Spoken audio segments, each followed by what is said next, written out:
अस्सलाम वालेकुम। आज हम हाज़िर हुए हैं अपनी एक नई वीडियो के साथ, जो कि टॉपिक हम आज डिस्कस करने जा रहे हैं वो है क्रेब साइकिल। क्रेब साइकिल को हम स्टार्ट करने से पहले थोड़ा सा रिव्यू लेते हैं अपने पिछले जो हमने टॉपिक्स पढ़े हैं अपने ग्लाइकोलिसिस का, और ग्लाइकोलिसिस की एंड प्रोडक्ट पायरोवेट जो है आगे एसिटाइल को ए में कन्वर्ट होता है, और एसिटाइल को ए आगे कहाँ जाता है। आज हमने यहाँ से स्टार्ट करना है कि आगे फेट्स ऑफ एसिटाइल को ए क्या हैं। एसिटाइल को ए जब प्रोड्यूस होता है पायरोवेट से, तो वो आगे कहाँ पे जाता है और उससे कौन सी प्रोडक्ट्स और एनर्जी हील्ड किस तरह होती है। तो आइए स्टार्ट करते हैं। क्रेब साइकिल को हम ट्राई कार्बोक्सिलिक एसिड साइकिल भी कहते हैं, TCA साइकिल। और क्रेब साइकिल को हम सिट्रिक एसिड साइकिल भी कहते हैं। तो जो एसिटाइल को ए है, ये क्या करता है, एसिटाइल को ए से को ए ग्रुप जो है वो रिमूव हो जाता है, SH बॉन्डिंग के साथ जो है वो रिमूव हो जाता है, एसिटाइल पीछे बच जाता है। और एसिटाइल जो है वो ऑक्जेलो एसीटेट जो इसका इंटरमीडिएट प्रोडक्ट है क्रेब साइकिल का, उसके साथ रिएक्ट करता है और वो बनाता है सिट्रेट। सिट्रेट जो है वो 6 कार्बन कंपाउंड होता है, उससे आगे बनता है स्टेप 2 में जाके आइसोसिट्रेट। आइसोसिट्रेट जो है वो आगे अल्फ़ा कीटोग्लूटारेट में कन्वर्ट होता है, और यहाँ पे एक NADH का मॉलिक्यूल यहाँ पे प्रोड्यूस होता है, और एक कार्बन डाइऑक्साइड रिलीज़ होती है। कार्बन डाइऑक्साइड रिलीज़ होने का मतलब है कि यहाँ पे जो कार्बन का कंपाउंड, जो कार्बन के मॉलिक्यूल्स हैं, कार्बन के एटम्स हैं जो, वो कम हो रहे हैं। एक कार्बन का जो कंपाउंड है, एक एटम कह लें कार्बन का, वो निकल जाता है as a form of carbon dioxide, और यहाँ पे बन जाता है अल्फ़ा कीटोग्लूटारेट।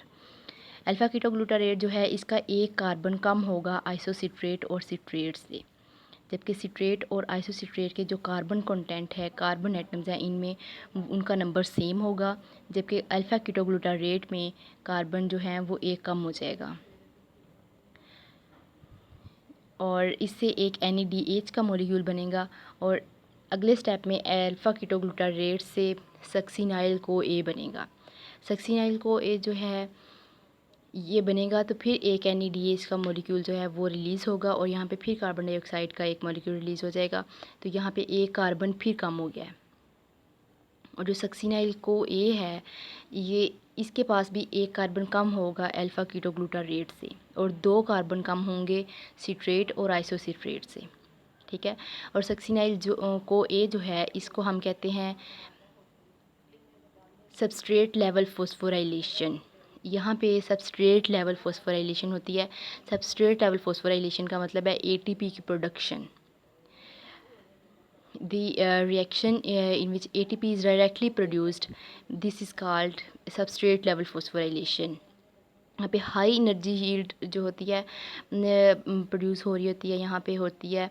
तो इस वजह से जो सक्सिनाइल को ए है, इसको कहते हैं सबस्ट्रेट लेवल फॉस्फोराइलेशन। यहाँ पे GTP का मॉलिक्यूल गुआनोसिन ट्राइफॉस्फेट जो है वो GDP में कन्वर्ट हो सकता है।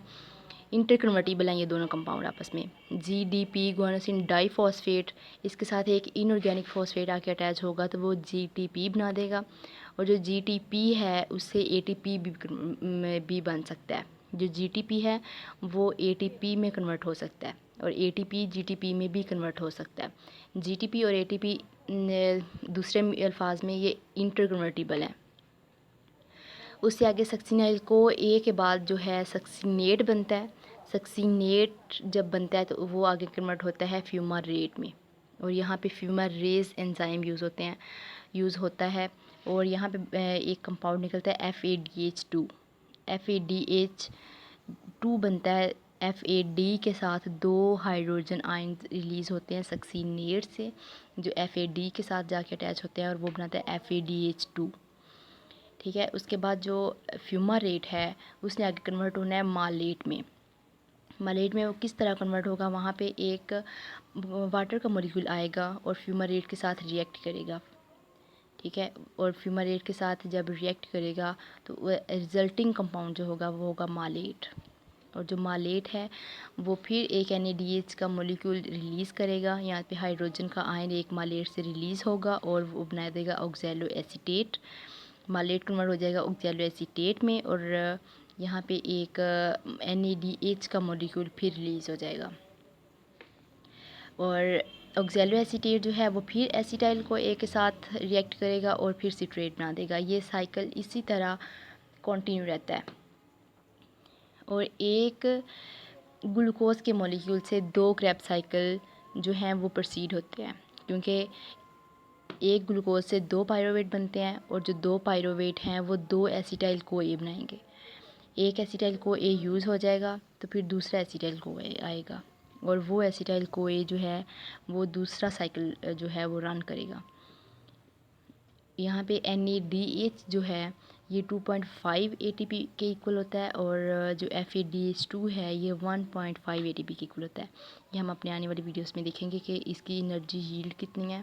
एरोबिक रेस्पिरेशन एरोबिक मेटाबॉलिज्म जो हो रहा होता है क्रैब साइकिल में, जो रन कर रहा होता है, तो फिर कितनी एनर्जी प्रोड्यूस होती है एक ग्लूकोज के मॉलिक्यूल से क्रैब साइकिल में और ग्लाइकोलिसिस की मिला के एनर्जी यील्ड हम अपने आने वाली वीडियो में देखेंगे।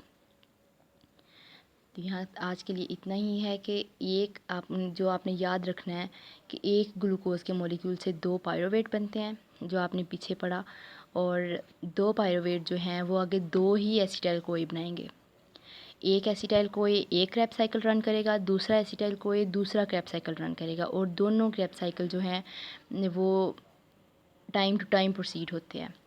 और हमने ये भी देखना है कि इसके जो पायरुवेट से इंटरमीडिएट प्रोडक्ट्स बनते हैं, ऑक्सैलो एसीटेट बनता है, मालेट बनता है और इससे दूसरे अमाइनो एसिड्स भी बनते हैं। तो क्रैब साइकिल जो है वो किसी भी जो है इंटरमीडिएट प्रोडक्ट से रन कर सकता है। जैसा कि जो है एसिटाइल को ए बनने से पहले अगर जो फ्यूमारेट है वो जो पायरोवेट है वो मालेट बना देता है, तो मालेट आगे ऑक्सैलो एसीटेट में भी कन्वर्ट हो सकता है और वो एसिटाइल को ए कोई भी सेल में कहीं भी एसिटाइल को ए प्रेजेंट होगा तो वो ऑक्सैलो एसीटेट के साथ रिएक्ट करके सिट्रेट बनाएगा और फिर आइसोसिट्रेट और फिर अल्फा कीटोग्लूटारेट। तो ये इस तरह साइकिल रन कर सकता है और अगर जो पायरोवेट है वो अल्फा कीटोग्लूटारेट बनाएगा और वहाँ से भी जो ये है क्रैब साइकिल है वो रन कर सकता है, वो आगे प्रोसीड हो सकता है। ठीक है, इंटरमीडिएट प्रोडक्ट्स कोई भी हो क्रैब साइकिल का, वो पूरा क्रैब साइकिल चला सकते हैं। इसके लिए ज़रूरी नहीं है कि एसिटाइल को ए से ही स्टार्ट होना है। एसिटाइल को ए हमें चाहिए होता है जब इसके एक इंटरमीडिएट प्रोडक्ट है या एक स्टार्टिंग पॉइंट है इसका, लेकिन बाकी इंटरमीडिएट प्रोडक्ट्स जो हैं वो भी क्रैब साइकिल को रन कर सकती हैं। आज के लिए इतना ही और इसकी एनर्जी यील्ड जो है वो हम अपने आने वाली वीडियोस में देखेंगे। तब तक अपना ख्याल रखिएगा और अच्छे से याद कीजिएगा। अल्लाह हाफिज़।